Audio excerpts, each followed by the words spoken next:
Assalamualaikum warahmatullahi wabarakatuh. Ketahuilah bahwasanya Allah Subhanahu wa Ta'ala menawarkan amanah ini kepada semua makhluknya di alam semesta ini, namun tidak ada yang sanggup kecuali manusia, yaitu Nabi Adam. Amanah ini diwariskan oleh Nabi Adam kepada para nabi dan para sahabat Nabi. 1. Nabi Musa. 2. Nabi Daud. 3. Nabi Isa. Dan 4 adalah Nabi Muhammad dan para nabi sebelum Nabi Muhammad yang disebut sebagai zaman Nabi. Setelah zaman Nabi, lalu diwariskan amanah ini ke zaman wali Allah seperti wali kutub atau wali tunggal, wali 9, dan para wali Allah yang tidak kusebutkan namanya, tapi tidak mengurangi rasa hormat kami yang disebut sebagai zaman wali. Maka setelah zaman wali, kemudian Allah Subhanahu wa Ta'ala mewariskan amanah ini kepada para leluhur kita sampai ke diri kita sekarang ini. Amanah ini harus ditegakkan di bumi pertiwi Nusantara ini yang dinamai zaman umat.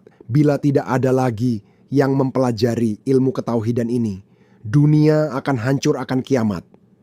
Alhamdulillah, karena masih ada orang yang mempelajari ilmu ketauhidan ini, kehancuran belum terjadi, walaupun sudah ada tanda-tanda banyak musibah kecil terjadi di Indonesia, khususnya umumnya dunia. Allah Subhanahu wa Ta'ala menciptakan manusia dan menempatkan dunia ini melalui kedua orang tua kita untuk bersujud, berbakti kepada Allah Subhanahu wa Ta'ala. Sedangkan untuk berbakti kepadanya, manusia haruslah terlebih dahulu mengenal Allah.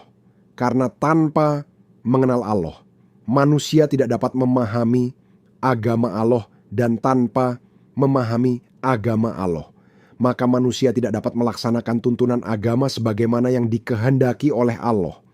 Kegagalan manusia melaksanakan tuntunan agama Allah sesuai dengan keinginan Allah dan tujuan agama Allah diturunkan kepada manusia, maka agama Allah tidak dapat dibangunkan dengan sempurna dalam kehidupan masyarakat manusia.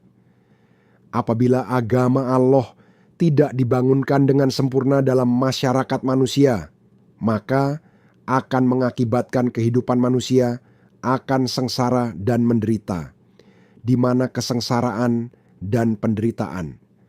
Kehidupan manusia akan meliputi semua lapisan manusia. Hal inilah yang sedang dirasakan dan dialami oleh mayoritas umat manusia di seluruh dunia.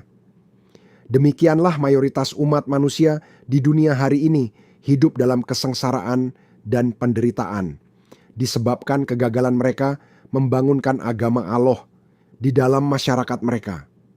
Orang kaya hidup menderita dan sengsara menurut keadaan kekayaan mereka, sedang orang miskin menderita dan sengsara menurut keadaan kemiskinan mereka, hingga masyarakat manusia tidak lagi sejahtera. Sedangkan diturunkan agama Allah bertujuan untuk mensejahterakan kehidupan manusia. Untuk melaksanakan amanah Allah, maka Allah telah memberikan alam semesta beserta isinya kepada manusia, Nabi Adam hingga ke wali Allah, sampai ke para leluhur kita yang sering disebut sebagai harta amanah, harta para raja atau sultan, sampai ke Bung Karno, yang sering rakyat Indonesia menyebutnya harta Bung Karno, sedangkan beliau sendiri, Bung Karno, tidak mengakui sebagai harta pribadi atau keluarga. Beliau menyebutnya harta rakyat Indonesia yang sudah disimpan secara rapi bank tubang oleh para pegawai Allah, bahwa harta rakyat Indonesia itu bisa cair oleh orang yang menaruh, yang pasti orang yang mempunyai nomor rekening di bank tubang, PIN ATM bukan dengan surat kuasa, bukan tanda tangan cap jempol, darah dan sebagainya, karena Bung Karno jasadnya sudah mati. Harta ini milik Allah, bukan milik siapa-siapa, bukan milik Bung Karno, bukan milik raja-raja, bukan pula milik Eyang. Begitulah sepenggal ulasan mengenai harta amanah. Ulasan yang saya sampaikan ini tidak ada kaitannya dengan lembaga-lembaga paguyuban, dana amanah manapun. Tidak ada kaitannya dengan lembaga Perkumpulan Peduli Umat Indonesia atau lembaga lain. Ulasan ini hanya sekedar kajian.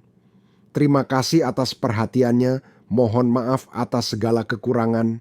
Wassalamualaikum warahmatullahi wabarakatuh.